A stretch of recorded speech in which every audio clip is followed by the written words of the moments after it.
Okay മക്കളെ, നമുക്ക് 10th ക്വസ്റ്റ്യനിലേക്ക് പോകാം. January 30th shift 1 10th question. Structure of 4-methyl pent-2-enolase. Structure of 4-methyl pent-2-enolase. എല്ലാവരും നോക്കിക്കേ മക്കളെ. pent-2-enol എന്ന് പറയുമ്പോൾ 4-methyl pent-2-enol, അതായത് സെക്കൻഡ് കാർബണിൽ ഒരു ഡബിൾ ബോണ്ട് ഉണ്ട്. അതേപോലെ തന്നെ 1 2 3 4 നാലാമത്തെ കാർബണിൽ ഒരു മീഥൈൽ ഗ്രൂപ്പ് ഉണ്ട് അല്ലേ? അത്രയല്ലേ വരുന്നുള്ളൂ. സോ ഇവിടെ ഹൈഡ്രജൻ, ഇവിടെ ഹൈഡ്രജൻ, ഇവിടെ hydrogen. This will be the structure.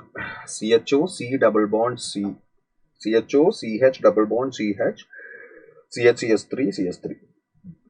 Okay, ഇത് വരുന്ന ഏതാണ് മക്കളെ? Option number 4. വളരെ ഡയറക്റ്റ് ക്വസ്റ്റ്യൻ ആണ്, വളരെ ഈസി ക്വസ്റ്റ്യൻ ആണ്. ഓക്കെ.